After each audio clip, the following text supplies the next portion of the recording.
السلام علیکم ناظرین، لاہور ایک اہم تاریخی اور ثقافتی شہر ہے۔ آج بھی اس شہر میں بے شمار باغات اور قدیم عمارتیں موجود ہیں، جن میں مقبرے اور بارادریاں بھی قابل ذکر ہیں۔ یہ تاریخی عمارات اور باغات سیاحت کے حوالے سے بہت ہی اہم ہیں۔ یہ باغات مختلف قسم کے ہیں۔ ایک قسم تو مقبرے والے باغات ہیں، دوسری قسم سیر و تفریح کے لیے اگائے گئے باغات کی ہے۔ مثال کے طور پر شاہدرہ میں جہانگیر کے مقبرے کے گرد خوبصورت باغ ہے، اور سیر و تفریح کے لیے شالامار باغ جو شاہجہاں کے دور کا ہے۔ تیسری قسم کے باغات وہ ہیں جن کے وسط میں خوبصورت بارادریاں تعمیر کرائی جاتی تھیں۔ ناظرین، بارادری ایک ایسی عمارت ہوتی ہے جو مربع شکل میں بنائی جاتی ہے اور ہر طرف 3 دروازے ہوا کے آزادانہ بہاؤ کے لیے بنائے جاتے ہیں۔ بارادری کی شاندار صوتی خصوصیات کی وجہ سے یہ عمارتیں خاص طور پر اس وقت کے حکمران بادشاہوں کے سامنے مختلف موسیقاروں اور شاعروں کی براہ راست پرفارمنس اور نجی محافل کے لیے مناسب تھیں۔ ہماری آج کی ویڈیو لاہور میں واقع چند ایک بارادریوں کے بارے میں ہے، تو آئیے ان کے بارے میں جانتے ہیں۔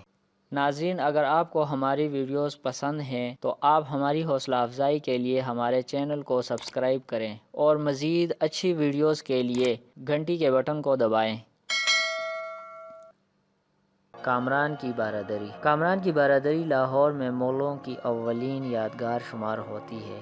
یہ بارادری دریا کے وسط میں واقع ہے۔ راوی کی طرف سے لاہور میں داخل ہوں تو سب سے پہلے یہی تاریخی عمارت اپنی جانب متوجہ کرتی ہے اور آپ کو خوش آمدید کہتی ہے۔ یہ بارادری دراصل اس وسیع و عریض باغ کا حصہ ہے جسے شہنشاہ بابر کے بیٹے نے بنوایا۔ اپنے والد کی طرح کامران بھی قدرتی مناظر اور باغات کا دلدادہ، فنون لطیفہ کا قدردان، شاعری کا شیدائی اور تعمیرات کا شوقین تھا۔ کامران کو جب پنجاب کی حکمرانی ملی تو اس وقت لاہور کے قلعے کی حالت اچھی نہیں تھی، تو اس نے دریا کے پار ایک شاندار محل اور ایک وسیع باغ بنوایا۔ اس وقت دریا کی گود میں موجود یہ بارادری اسی باغ کی آخری نشانی ہے۔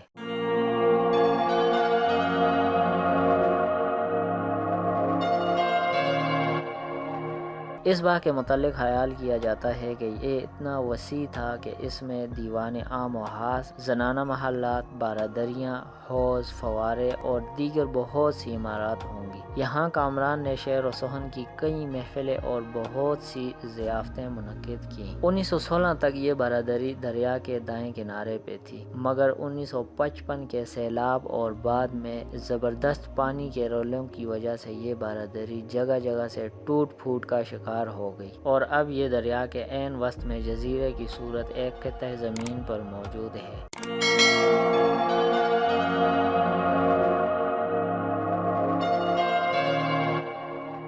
1977 میں اس جزیرے کے گرد پشتہ تعمیر کیا گیا۔ 1986 میں میاں محمد نواز شریف نے اس جگہ کے دورے کے بعد اس قومی ورثے کی تحفظ کی ذمہ داری لاہور ڈیولپمنٹ اتھارٹی کو سونپی تھی۔ اس زمن میں ماہر آثار قدیمہ ولی اللہ خان صاحب مرحوم نے بڑا کام کیا۔ ملک کے دور دراز علاقوں سے کاریگر اور صناع ماہر بلائے گئے، پرانے آثار کی کھدائی کی گئی، گلکاری کے نمونے حاصل کیے گئے، قدیم باغ کے آثار ڈھونڈے گئے، آبی گزرگاہیں تلاش کی گئی، جہاں فوارے لگے ہوئے تھے وہاں فوارے نصب کیے گئے، باغ، چمن، راہداریاں، گلکاری اور راستوں سے اسے سجایا گیا۔ یہاں لوگوں کی سہولت کے لیے مغلیہ طرز کا ایک ریستوران بھی بنایا گیا ہے۔ اس عمارت کا باقاعدہ افتتاح 21 دسمبر 1989 کو ہوا، اور ایک بار پھر کامران کی بارادری کی شان دوبالا ہو گئی۔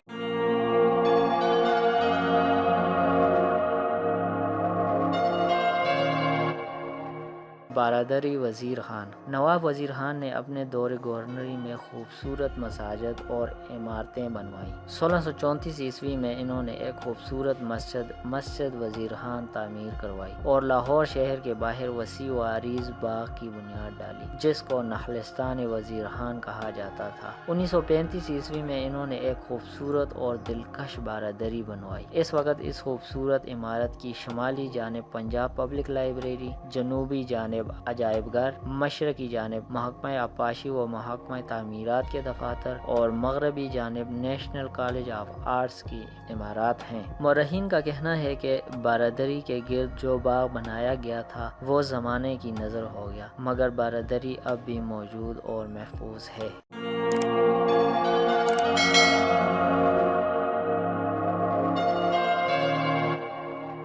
1799 عیسوی کو جب رنجیت سنگھ نے لاہور پر قبضہ کیا تو سب سے پہلے اسی نخلستان وزیر خان میں داخل ہوا۔ رنجیت سنگھ خود وزیر خان کی بارادری میں قیام پذیر ہوا اور اس کی فوجوں نے بارادری کے گرد باغ میں ڈیرے ڈال دیے۔ جب تک سکھوں کا راج رہا، بارادری اور باغ دونوں سکھوں کی چھاونی کے نام سے پکارے جانے لگے۔ باغ تو سکھ فوج نے ویران کر دیے، مگر چونکہ بارادری میں سکھ حکام خود قیام کرتے تھے اس لیے اس کو نقصان نہیں پہنچا۔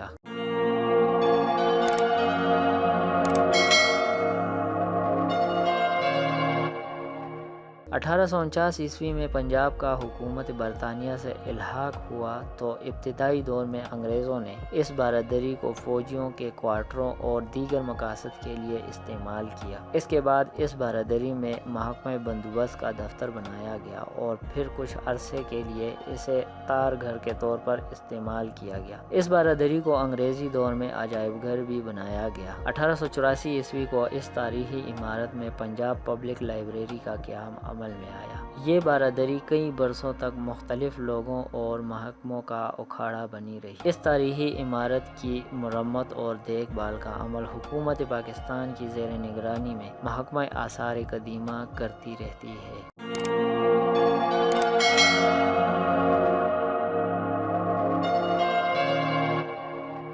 بارادری نادرہ بیگم۔ نادرہ بیگم شہزادہ پرویز بن جہانگیر بادشاہ کی دختر تھی اور داراشکوہ کی بیوی۔ داراشکوہ نے 1640 عیسوی کی دہائی میں لاہور کے گورنر کی حیثیت سے خدمات سر انجام دی۔ نادرہ بیگم اور داراشکوہ دونوں حضرت میاں میر کے عقیدت مند بھی تھے۔ دارا نے جب اورنگزیب سے شکست کھائی اور پناہ کے لیے ایران فرار ہونے کی کوشش کی تو اس وقت اس کی بیوی نادرہ بیگم اس کے ہمراہ۔ وہ سفر کی صعوبتوں اور غریب الوطنی کی پریشانیوں سے اسہال کی بیماری میں مبتلا ہو گئیں اور طویل علالت کے بعد انتقال کر گئیں۔ داراشکوہ نے نادرہ بیگم کی وصیت کے مطابق اس کا تابوت اپنے خاص ملازم خواجہ مقبول اور میر شکر گل محمد کی ملکیت میں لاہور بھجوایا، جنہوں نے نادرہ بیگم کو اس کی اپنی تعمیر شدہ بارادری میں دفن کر دیا۔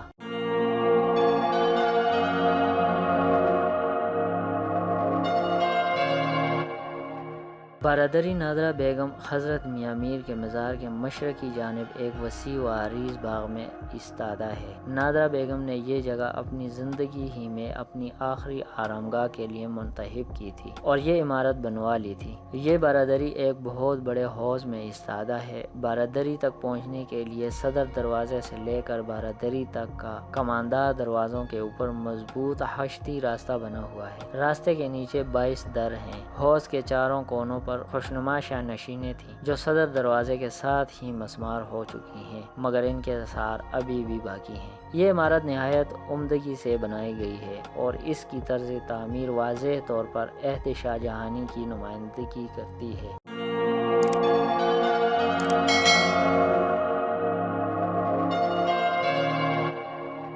بارادری کی عمارت خاص موزوں، خوشنما اور متوازی ہے۔ اندر باہر سنگ مرمر اور سنگ سرخ سے آرائش کی گئی ہے، مگر سکھوں کے دور حکومت میں سارا پتھر اتار لیا گیا۔ قیام پاکستان کے بعد محکمہ آثار قدیمہ اور محکمہ اوقاف نے اس کی خاطر خواہ مرمت کرائی اور اب بھی مرمت کرواتی رہتی ہے، مگر اس کی دیواروں اور وال چاکنگ سے اندازہ کریں کہ ہم ان قدیم تاریخی ورثوں کا کتنا خیال کرتے ہیں۔ یہ عمارت نہایت ٹوٹ پھوٹ کا شکار ہے اور اس کے ارد گرد میں آپ کو لوگ کرکٹ کھیلتے نظر آئیں گے۔ صفائی نہ ہونے کی وجہ سے ارد گرد گندگی پھیلی ہوئی ہے۔ ہمارے قدیم تاریخی عمارتیں اسی طرح ایک ایک کر کے ختم ہوتے جا رہے ہیں۔ ناظرین، اگر آپ کو ہماری ویڈیوز پسند ہیں تو آپ ہماری حوصلہ افزائی کے لیے ہمارے چینل کو سبسکرائب کریں اور مزید اچھی ویڈیوز کے لیے گھنٹی کے بٹن کو دبائیں۔ تو ہمیں دیجیے اجازت، دیکھتے رہیے ہمارا چینل اور جانیے دنیا کے بارے میں ہمارے ساتھ ساتھ۔ تو ملتے ہیں اگلی ویڈیو میں، تب تک کے لیے اللہ حافظ۔